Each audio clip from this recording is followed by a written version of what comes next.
HiTV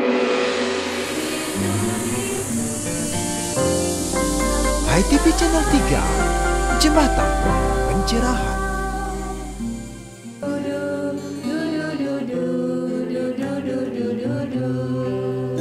Mari kita menyanyikan lagu Hindoni memuja Yahweh dengan irama jiwa kita mendaki puncak keheningan hati. Ini memang tujuan kita di maya pada memeluk nurani. Ini memang tujuan kita di maya pada memeluk nurani. Ini juga disebut salah satu cara mencari Yahweh. Di antara bakti marga karma, marga jnana, dan sang yoga marga. Dengan nada-nada indah bagian dari Satweda Gaweda. Dengan nada-nada indah bagian dari Satweda Gaweda.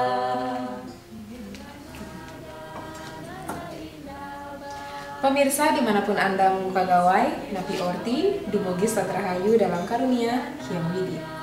Beberapa menit ke depan, ruang dan waktu Anda akan kami warnai dengan tos, tayangan on the spot berupa tontonan, berisi tatanan, dan memberi tuntunan untuk kita bersama.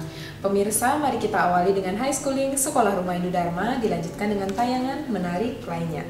Tetap patuhi protokol kesehatan, selamat menyaksikan.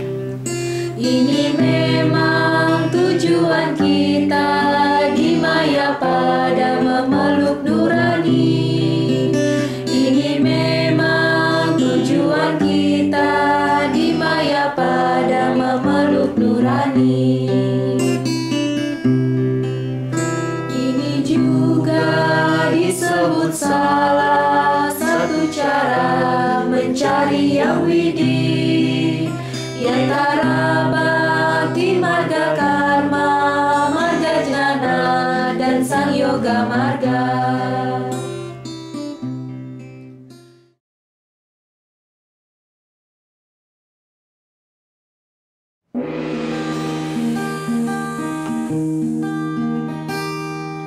Inilah media Transfer nilai dan moral sangat diperlukan untuk membentuk karakter building. Inilah Sekolah Rumah Hindu Dharma High Schooling dalam program Tutur Sebelum Tidur. Para siswa-siswi Hindu, High Schooling namanya Sekolah Rumah Hindu Dharma. Singa Muda dan Rusa Pratnya. Cerita ini diawali dari kehidupan rusa dengan singa muda dan seekor serigala. Di suatu hari, si rusa ini pun sedang berjalan di tengah-tengah hutan. Dan di tengah perjalanan, ia bertemu dengan seekor singa muda. Nah, si rusa ini pun merasa ketakutan. Tapi dengan kecerdikannya, ia langsung berdiri tegak dan menatap dengan tajam mata si singa itu.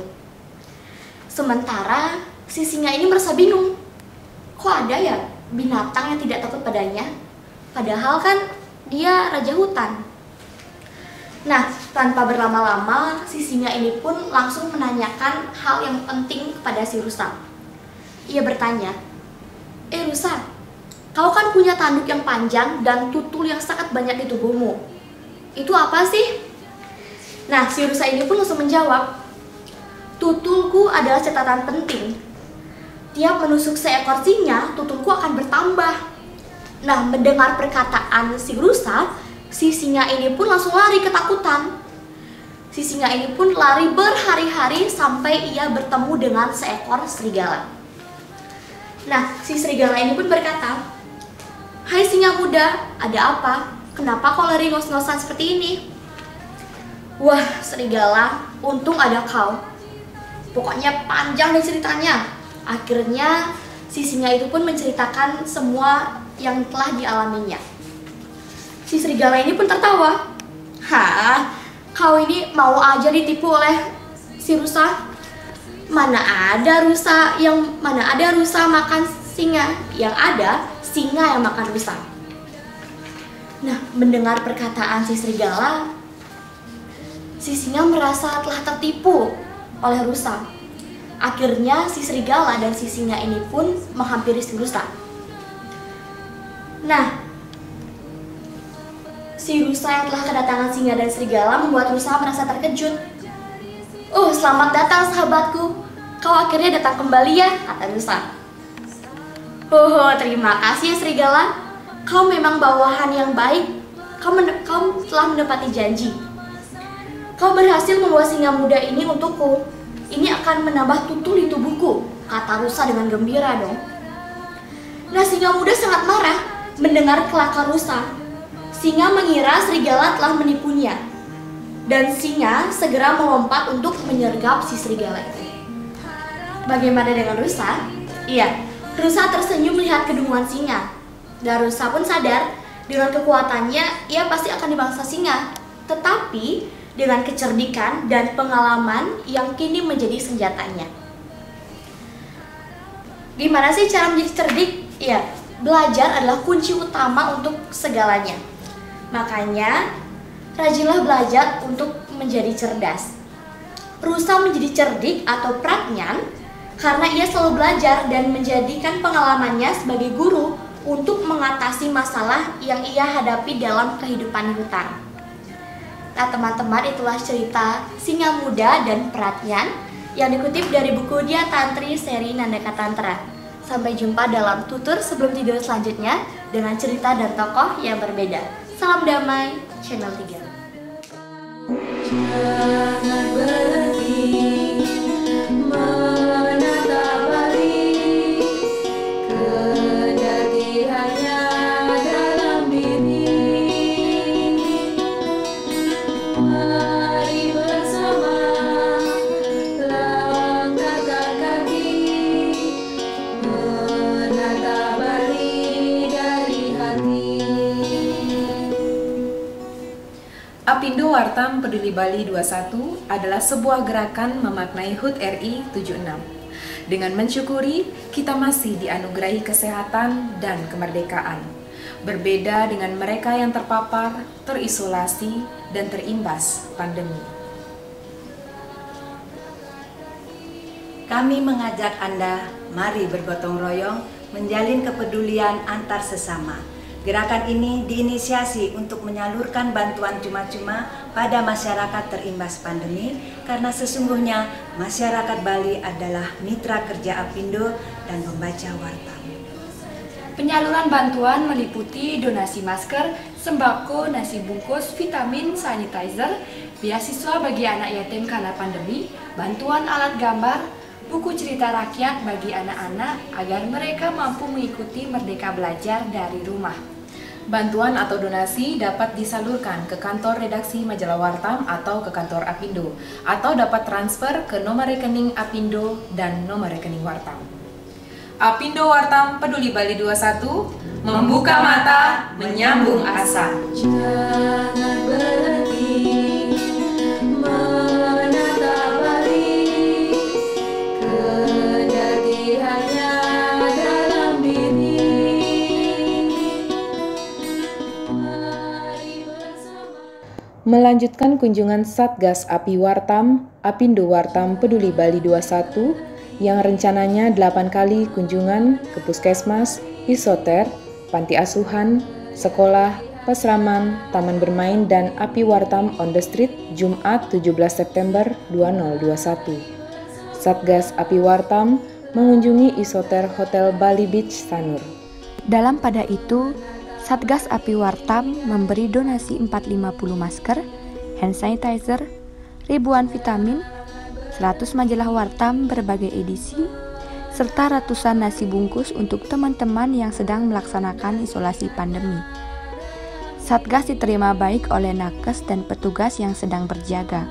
Ketua Satgas dalam paparan mengungkapkan, donasi ini hanya sebagian kecil dari sumbangan para donatur yang peduli pada kawan-kawan kita yang terdampak pandemi. Mudah-mudahan bisa bermanfaat untuk membangun semangat mereka untuk kembali sehat walafiat. Antara pukul 10 pagi, rombongan Satgas Api Wartam bergerak melanjutkan kunjungan ke kawasan Desa Mas Ubud untuk berbaur di antara para lansia yang dipusatkan di Wantilan Pura Taman Pule Mas Ubud. Tak kurang dari 60 orang lansia amat sumringah menyambut kehadiran Satgas Api Wartam yang menyerahkan sumbangan nasi bungkus, masker, hand sanitizer, dan majalah Wartam Jendela Hindu Dharma. Dilanjutkan dengan kunjungan ke Panti Werdas Raya di kawasan Biaung Kesiman, Tongpati. Dua perwakilan penghuni Panti Werdas sangat senang dikunjungi Satgas Api Wartam, seperti kekangenan mereka terobati. Apalagi setelah Ketua Satgas menyerahkan bantuan, masker, hand sanitizer, nasi bungkus, dan beberapa majalah Wartam. Kunjungan Api Wartam di tanggal 17 September 2021 diakhiri dengan memberi bantuan masker, hand sanitizer, nasi bungkus, dan buku cerita komik klasik Bali bagi anak-anak penghuni Panti Asuhan Giri Sunye di kawasan Padang Sambian, Denpasar Barat. Satgas mengharapkan pemberian bantuan ini mudah-mudahan bisa menyalakan semangat anak-anak panti untuk kembali ke Bali setelah membaca, menyelami, dan memahami pesan dalam inti cerita komik klasik cerita rakyat Bali. Jangan berhenti menatap Bali, kendati hanya dalam diri. Mari bersama langkahkan kaki, menatap Bali dari hati.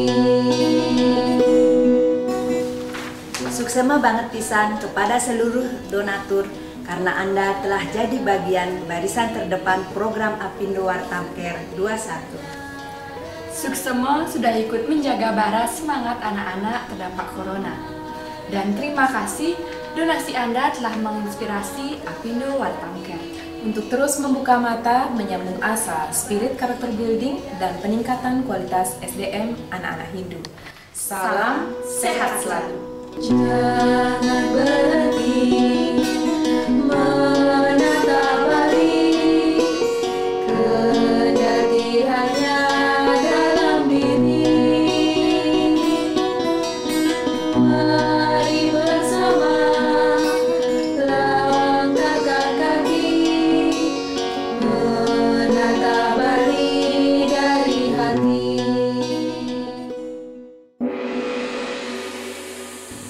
Inilah suguhan hangat secangkir ngopi, ngobrol inspiratif, mengajak Anda melihat peristiwa dari perspektif berbeda. Berbagai tokoh inspiratif tak sekadar berbasa-basi, tapi mencari solusi.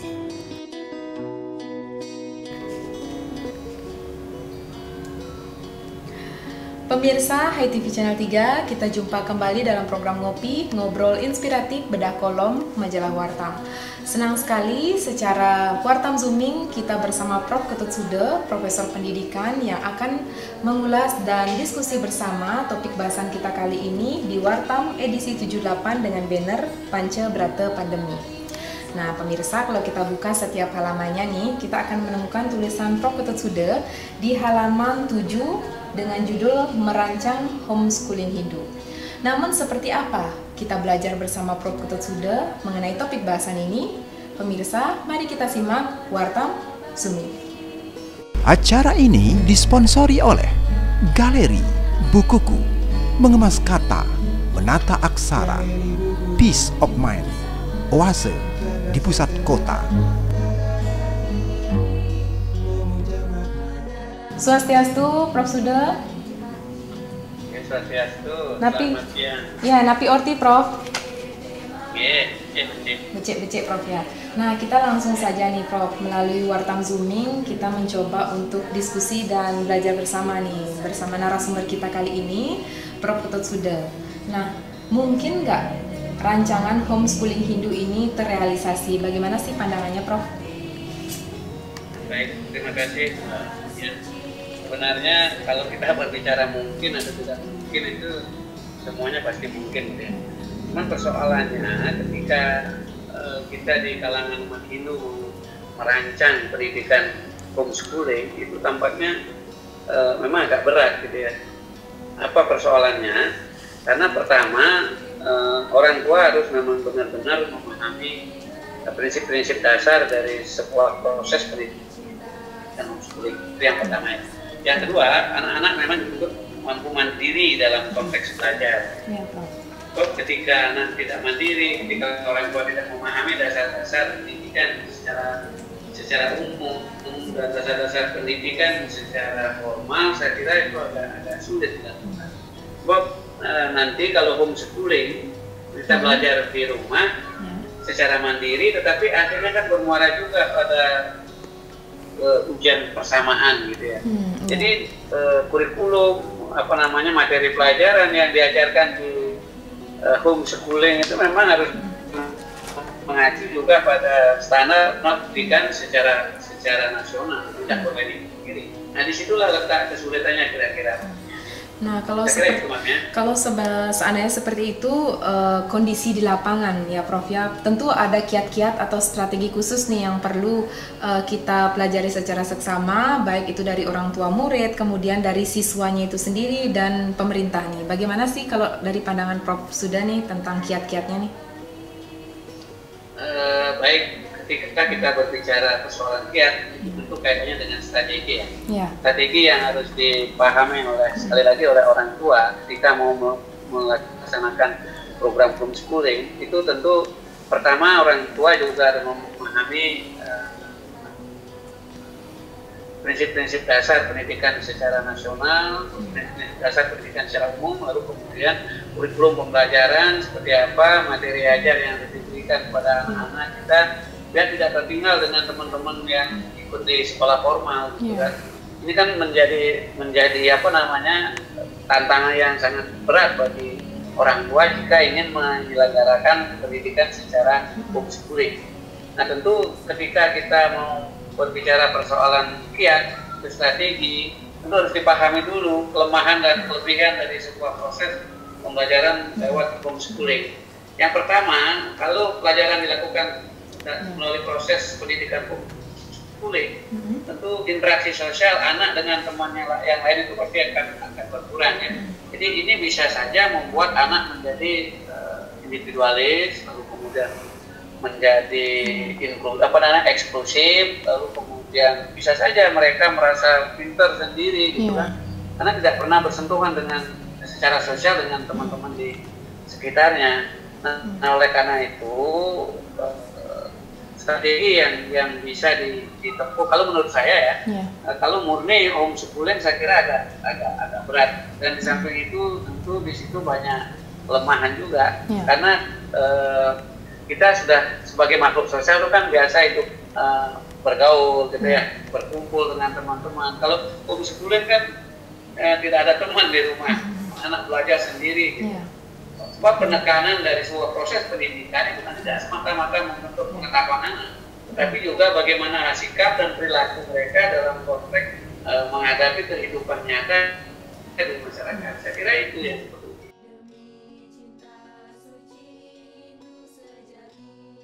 Jadi diskusi kita melalui Wartam Zooming kali ini sudah kita sampaikan secara gamblang dan lugas juga. Terima kasih Prof kepada pemirsa HITV Channel 3. Itulah tadi diskusi hangat kita melalui Wartam Zooming bersama Prof Ketut Suda. Semoga dapat bermanfaat dan menginspirasi untuk kita bersama. Saya Mia Gandewa, mewakili Prof Ketut Suda pamit undur diri. Salam damai Channel 3.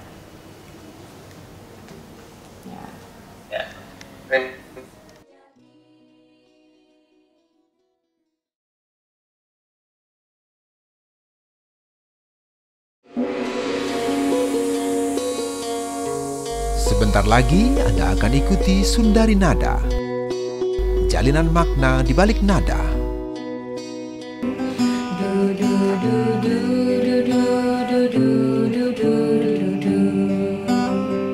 Mari kita cakupkan tangan di dada, ucapkan namaste, salam perjumpaan.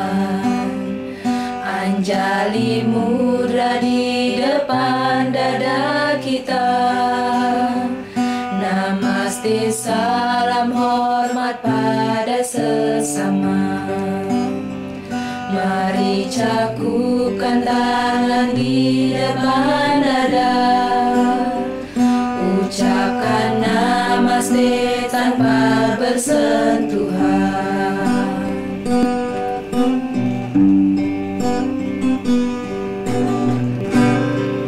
Inilah bahasa jiwa sang yang weda, hormati sesama dengan jali mudra.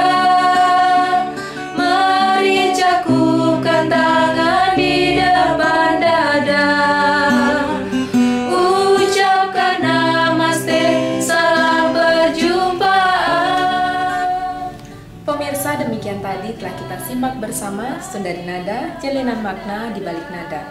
Semoga nada-nada wacananya dapat bermanfaat dan menginspirasi untuk kita bersama. Namun sayang sekali kita harus berpisah untuk bertemu lagi di kanal YouTube yang sama, Hai TV Channel 3. Mohon maaf jika ada yang tak berkenan. Terima kasih atas kerjasamanya. Saya Diah Parisya. Saya Mia Gadewa. Salam damai Channel 3. Inilah bahasa jiwa sang yang weda, hormati sesama dengan jali mudra. Mari cakupkan tangan di depan dada, ucapkan namaste, salam perjumpaan. Cakupkan jari mudra di depan dada, ucapkan namaste saat perpisahan.